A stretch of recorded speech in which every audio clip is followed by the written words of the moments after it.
Welcome to the Bayonets Countdown to November. It's a series of interviews with candidates in the November 4th election. I'm Joseph Norris. With me for this segment is Ken Robinson, incumbent Democratic candidate for Charles County Commissioner District 1. And his opponent is Republican Charles Lawler. So, Ken, let's talk a little bit about some of the issues that you see in Charles County as being the big issues. Well, the big issues certainly over the past several years has been land use and how we grow. Growth is inevitable, but how we grow I think is really important. And I've been a proponent of smart growth, which is earmarking growth to specific areas where we can provide the infrastructure necessary for that growth.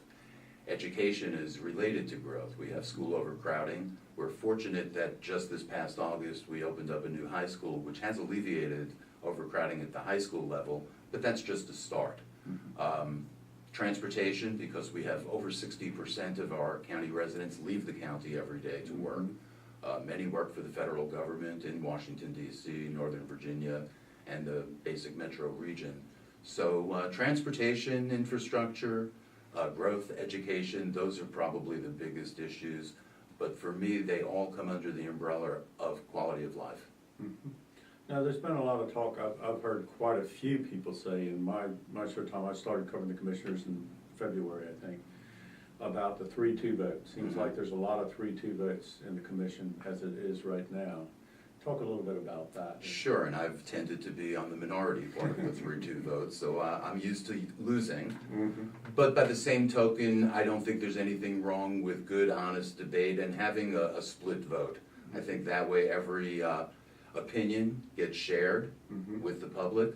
Obviously, I'd rather be in the majority than the minority, but I think that the citizens are at least hearing how we all stand on things. And even though I've been in the minority on so many of the more controversial votes, a lot of those have turned around down the road. There was a turnaround on the tier map. There was a turnaround on the comprehensive plan, which was never approved and was sent back to the Planning Commission. And so I attribute that to my very vocal opposition to have had an impact on my colleagues who were initially going the other way.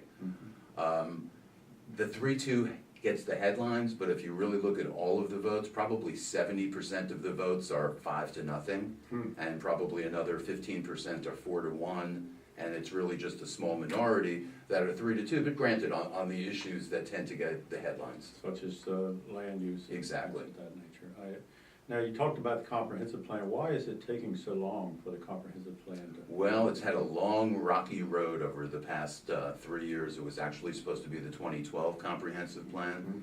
Under the current scenario, if we're lucky, it'll get approved in 2015. We had a very open and transparent process for citizens to be engaged in the comp plan process, where we had what are known as charrettes.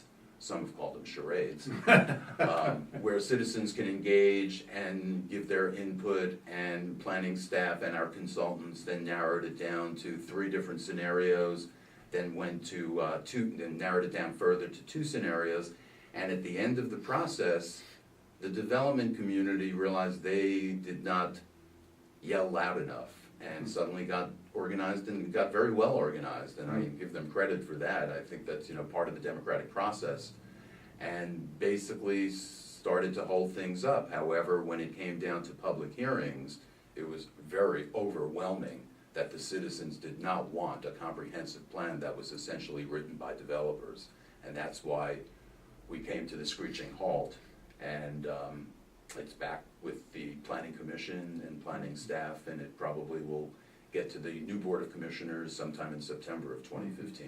A lot of that debate seemed to center around how much land should be put into preservation as opposed to be open for development. Well, it's really interesting about development. I'm often labeled as being anti-development, and nothing can be further from the truth. I mean, I don't believe in ruining our environmental resources for the sake of development, which is why I've taken the positions I've taken.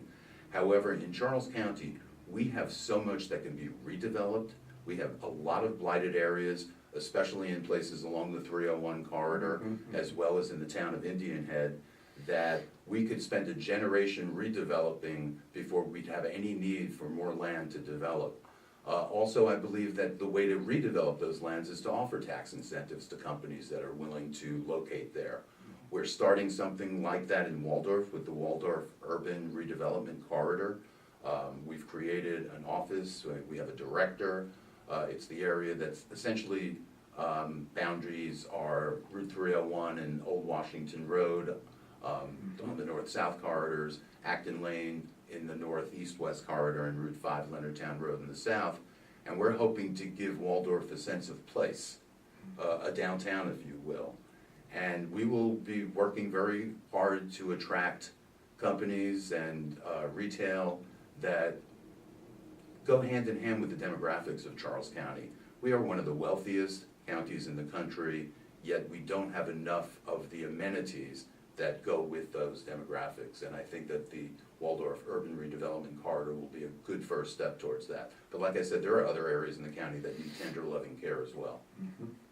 Now, let's talk a little bit about the makeup of the board. It's, I think, always good to have a balance of the preservation side and the developer side. You get a good balance there. What do you think, or I know you don't have a crystal ball, but. And nor would I be arrogant enough to, project what's going to happen after November 4th. Yeah. Obviously, I'm hoping to win. I've been working very hard. I feel, relatively confident, but certainly not overly confident. And I'm really just worried about my race. Sure. And I'm not worried about the 4 others. Mm-hmm. And so interview me on November 5th, and if I'm still an applicable person to interview, then I'll tell you how I feel about the new board. Okay, but there is, do have to admit, there is an opportunity for this election to sort of change the demographics. Well, unquestionably, Commissioner President candidate Peter Murphy, District 3 candidate Amanda Stewart, and I tend to see eye to eye on most issues. Mm-hmm. At least in the campaigning portion. Mm-hmm. We haven't served together, so things can change. I certainly was very supportive of both of them during the Democratic primary, so I was really gratified to see them both win. Okay. How did you end up getting into politics to begin with? Very unexpectedly. When my wife and I moved to Swan Point, I became involved with the Homeowners Association there, the Swan Point Property Owners Association. And when I became president in 2004, the organization kind of evolved from just worrying about, screen doors and the like, to issues outside the gates of Swan Point, if you will, and it's not a gated community, so I don't want to give that impression. And we got very actively engaged in the expansion plans of the power plant in Morgantown.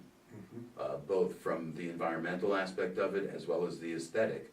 And so I spent a lot of time testifying before state entities as well as local organizations, and was very disappointed with the local commissioners in Charles County and at the time in their lack of engagement on this issue. And people had sort of reached out to me and said that, you might be the right person to run for county commissioner. And at first I laughed about it, but then took it a lot more seriously.